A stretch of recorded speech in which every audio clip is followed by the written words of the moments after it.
Assalamualaikum warahmatullahi wabarakatuh. Alhamdulillah wassalatu wassalamu ala Rasulillah wa ala alihi wa ashabihi wa man wala ma ba'du. Saudari Siti Alwiyah bertanya, adik perempuan saya digugat cerai. Setelah putusan diharuskan ikrar cerai, tapi suaminya tidak mau datang. Baginya sudah selesai putusan berarti sudah resmi cerai. Sedangkan PA tidak bisa terbitkan akte cerai bila tidak ikrar talak. Dan mantan suaminya tidak bisa dipaksa untuk memberi nafkah pada dua anak sesuai putusan. Selama ini pun selama menikah pelit nafkah pada anak istri. Pertanyaan saya, bagaimana status menurut syariah dan menurut hukum positif adik saya? Barakallahu fiikum wa athabakumullah kepada saudari Siti Alwiyah atas kebersamaannya. Semoga Allah Subhanahu wa taala menambahkan taufik kepada Anda, keluarga dan juga seluruh pemirsa Fatwa TV dimanapun Anda berada. Bila suami telah menggugat cerai, walaupun dalam proses administrasi peradilan di negara kita, suami diwajibkan untuk mengucapkan kata-kata cerai secara formal di hadapan hakim, di hadapan dua saksi. Ini proses dan SOP yang berlaku di negara kita di proses peradilan agama. Walaupun sebelumnya suami sudah berkata-kata saya ceraikan kamu berkali-kali, tetap saja ketika proses peradilan suami akan diminta untuk mengikrarkan kembali. Ini memang satu SOP yang tidak sepatutnya dipertahankan. Ini adalah satu standar operasional yang seharusnya dirubah karena tidak sesuai dengan tuntunan syariat. Karena perceraian itu walaupun tidak diucapkan di depan hakim, maka telah jatuh cerai. Ketika hakim tidak mau menerbitkan administrasi formal, dokumen perceraian resmi, itu bukan berarti perceraian tidak jadi jatuh, perceraian tetap jatuh.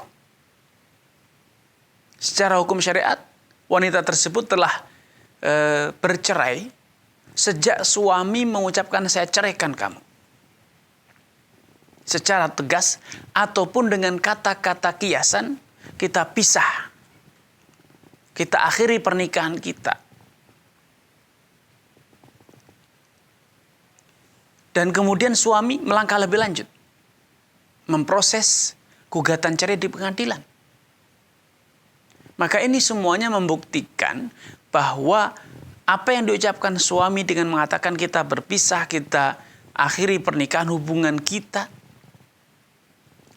yang dilanjutkan dengan gugatan peradilan tersebut, itu membuktikan bahwa betul-betul suami sudah tidak ingin melanjutkan pernikahan dan betul-betul telah mengakhiri pernikahannya. Apalagi suami sudah menyatakan bahwa sudah jatuh, dia sudah menganggap dengan adanya putusan dari hakim tersebut sudah dianggap jatuh oleh suami. Maka tidak ada alasan untuk mengatakan belum jatuh. Walaupun secara administrasi kenegaraan, hakim belum bisa menerbitkan dokumen perceraian. Itu hanya faktor legalitas saja. Tetapi secara hukum agama, mereka berdua telah bercerai. Sehingga bila masa iddahnya nanti telah berlalu 3 kali haid, sudah berlalu, maka adik Anda sudah bisa menikah lagi dengan lelaki lain. Walaupun secara dokumen negara belum bisa mendapatkan dokumen perceraian. Ini problem secara administrasi kenegaraan. Dan tentu problem ini ada solusinya. Konsultasikan dengan lawyer pengacara atau dengan hakim yang menangani perkara Anda atau perkara adik Anda. Ada beberapa opsi yang bisa dilakukan. Yang pertama,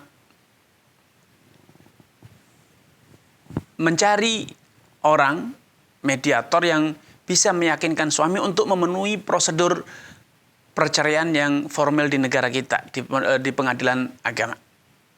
Kalau itu tidak bisa dilakukan, maka istri bisa mengajukan gugatan balik berupa khulu', gugat cerai. Berupa gugat cerai. Karena secara hukum agama, walaupun istri sedang menjalani masa iddah, tetapi istri di saat masa iddah itu status dalam hukum agama masih menjadi istri. Masih berstatus sebagai istri. Sehingga istri berhak untuk mengajukan gugatan cerai, sebagaimana suami berhak untuk menjatuhkan cerai kedua kalinya. Kalau suami tidak mau menuruti itu, tidak mau mengikrarkan cerai agar terbit dokumen perceraian, maka istri bisa mengajukan gugatan baru berupa gugatan cerai. Sehingga nanti pengadilan akan menerbitkan perceraian atau dokumen perceraian, sertifikat dokumen perceraian ya, berdasarkan gugatan sang istri. Ketika suami dipanggil beberapa kali untuk hadir dalam persidangan dan dia tidak kooperatif, maka hakim akan memutuskan secara sepihak mengabulkan permohonan sang istri. Ini secara administrasi peradilan yang ada di negara kita. Namun sekali lagi, secara hukum agama, adik Anda telah diceraikan dan perceraiannya telah sah. Sehingga sejak suami mengatakan cerai ketika terjadi cekcok dengannya, maka telah jatuh cerai dan istri harus mulai memasuki masa iddah, menjalani masa iddah, yaitu 3 kali masa haid. Kalau itu telah berlalu, adik Anda boleh menikah dengan lelaki lain. Wallahu ta'ala alam.